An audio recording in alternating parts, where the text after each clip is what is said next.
सभी साईं भक्तों को जय साईं राम। बाबा की कृपा और आशीर्वाद से मैं अपना एक अनुभव आप सभी से साझा कर रही हूँ जो इस प्रकार है।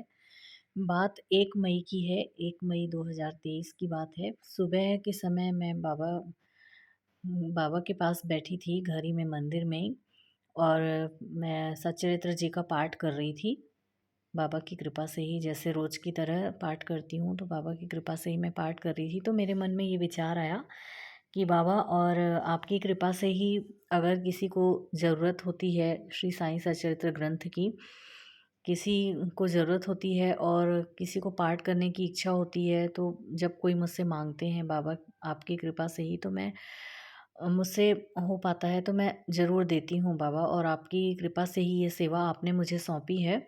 उदी की सेवा और श्री साईं सच्चरित्र की सेवा, तो मैं उदी भी आपकी कृपा से ही जो मेरे पास आती है तो मैं दे पाती हूँ, भक्तों में वितरित कर पाती हूँ बाबा, आपकी कृपा से ही है, आप ही कर रहे हैं, मैं नहीं कर रही हूँ। और उस समय फिर मेरे मन में ये भी विचार आया कि श्री साईं सच्चरित्र ग्रंथ भी है बाबा, अगर कोई माँगते हैं, पढ़ने की इच्छा होती है जिनको और किसी के पास नहीं होती है, तो बाबा मैं आपकी कृपा से ही दे पाती हूँ। आप ही देते हैं बाबा, मैं नहीं दे रही हूँ बाबा, आपने सिर्फ़ मुझे माध्यम बनाया है। तो बाबा और घर में हमेशा एक्स्ट्रा साईं सच्चरित्र रखी रहती है। हमेशा 6-6 मैं शिरडी से मँगवा कर रखे रहती हूँ। तो जैसे फिर नहीं होती है घर में, ख़त्म हो जाती है, जब वक़्त किसी के पास भी पहुँचानी होती है तो बाबा आप पहुँचा देते हैं मेरे माध्यम से।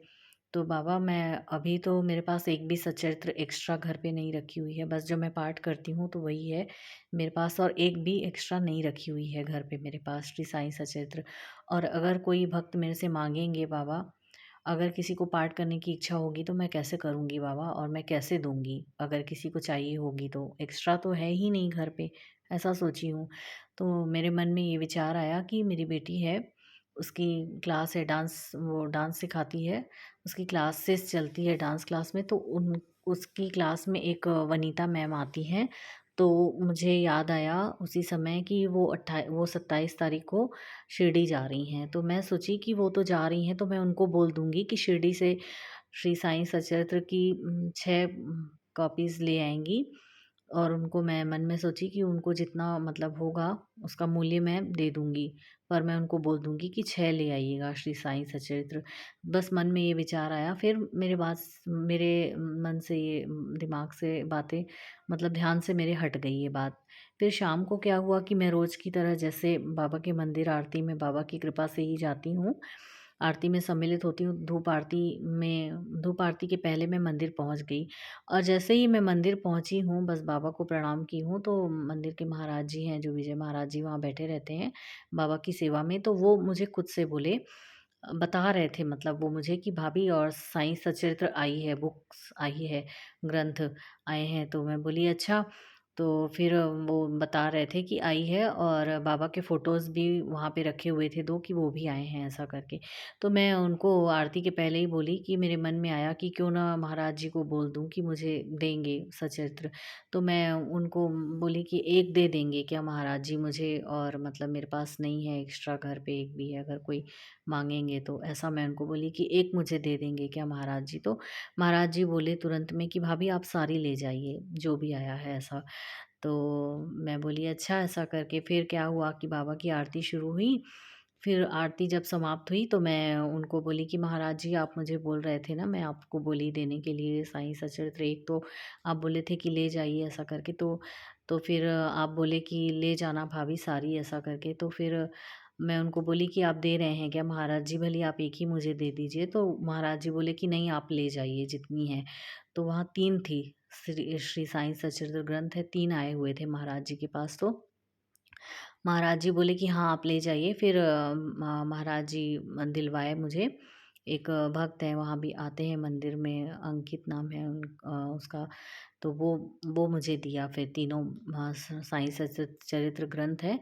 फिर वहाँ फ़ोटो भी रखी थी बाबा की, 2 फ़ोटोज़ रखी हुई थी, और तो मैं उनको बोली कि आप साईं सच्चरित्र तो दे रहे हैं, क्या मुझे आप फ़ोटो भी दे सकते हैं महाराज जी? तो बोले कि हाँ, और एक फ़ोटो भी मुझे बाबा की कृपा से मिली।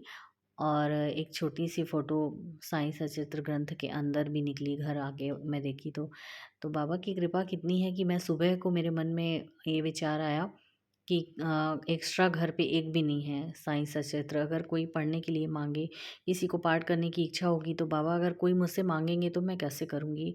और मैं क्यों ना मैं शिरडी से मँगवा लेती हूँ, 6 श्री साईं सचरित्र 6 बुक्स है, मँगवा लेती हूँ ग्रंथ।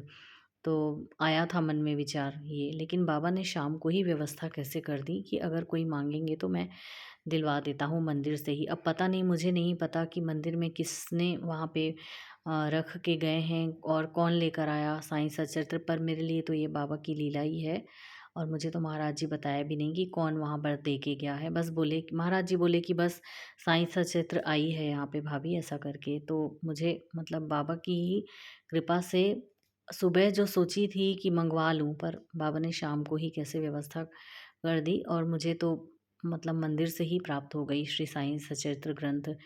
बाबा की जो लीला वाली बुक है, बाबा की सबसे ख़ास है जो, तो वो मुझे मंदिर से ही प्राप्त हो गई। तो बाबा मतलब चाहते हैं ना कि अगर हम किसी कोई पढ़ना चाहते हैं और अगर मैं बाबा की कृपा से ही किसी को दे पा रही हूँ, किसी को इच्छा है पढ़ने की, पाठ करने की इच्छा है, तो बाबा यहीं पे व्यवस्था कर दिए। शिरडी से मंगाने की अभी तो फ़िलहाल ज़रूरत नहीं पड़ी, और जब आगे जाएँगे या हम ही अगर चले गए बाबा की कृपा से तो आगे और लेके आ जाएँगे। पर बाबा ने ये यहीं पे मंदिर में ही उपलब्ध करा दी कि अगर किसी को ज़रूरत है पाठ करने की तो मैं यहीं पर ही व्यवस्था कर दे रहा हूँ। तो बाबा की बहुत ही प्यारी सी लीला है और बाबा अपने अनन्य भक्तों की हमेशा मदद करते रहते हैं। अब और बाबा की कृपा से ही, बाबा की शरण में जब हम खुद को सौंप सौंप देते हैं तो बाबा हर एक चीज़ का ख्याल रखते हैं। बाबा कहते हैं ना कि भार तुम्हारा मुझ पर होगा, वचन न मेरा झूठा होगा। तो बाबा के ये वचन कभी भी असत्य असत्य नहीं थे, नहीं हैं और नहीं होंगे आगे भी कभी। बाबा सारे अपने भक्तों की सारी ज़िम्मेदारी खुद पर लेते हैं और जो भी ज़रूरत होती है उसको पूरा करते रहते हैं। वो भी सही समय पर बाबा पूरी करते हैं, हमारी ज़रूरतें पूरी करते हैं और हमारी इच्छाओं का भी बाबा ख़्याल रखते हैं। तो बाबा की ऐसी कृपा है, असीम कृपा है कि जो भी मन में विचार लाते हैं बाबा तो उससे ज़रूर पूरा करते हैं। और विचार भी लाते हैं तो बाबा जब ये विचार लाते हैं तो ये विचार भी हमारे मन में उठना किसी भी प्रकार का, तो मतलब अच्छा विचार जो भी उठ रहा है, सद्विचार बोला जाएगा उसे। तो जो ये अच्छे विचार, कोई भी सद्विचार उठते हैं किसी की मदद करने के लिए, तो बाबा उसे ज़रूर पूरा करते हैं। बाबा देखते हैं सिर्फ़ कि हमारे मन का भाव अच्छा है और हमारे मन में नेक विचार हैं कि नहीं है। तो बाबा उन नेक विचारों को और अच्छे विचारों को ख़्याल में रखते हुए अपने भक्तों की हर एक ज़रूरत का पूरा-पूरा ख़्याल रखते हैं और उसे पूरा भी करते हैं। तो बाबा की शरण में हमेशा बने रहें और अपने मन में हमेशा अच्छा विचार रखें और नेक भाव रखें। किसी के लिए भी कभी भी कोई कुविचार नहीं रखें। अगर हम मन में और बाबा की भक्ति करते रहें, सरल हृदय से, सहज भाव से बस हम बाबा की भक्ति करते रहें और बाबा को कभी भी किसी विशेष भक्ति की आवश्यकता नहीं है। बाबा ने कहा है कि मुझे मेरे लिए किसी विशेष भक्ति की आवश्यकता नहीं है और मैं तो तुम्हारे प्रेम और भक्ति का ही भूखा हूँ। तो हम अगर सच्चे मन से बाबा की भक्ति करते हैं और बाबा से बहुत बहुत बहुत प्रेम करते हैं तो बाबा हमारी सारी ज़रूरतों का ख़्याल भी रखते हैं और उन्हें सही समय पर पूरा भी करते हैं। बाबा की कृपा सभी साईं भक्तों पर ऐसे ही बनी रहे। सभी साईं भक्तों को बहुत बहुत जय साईं राम।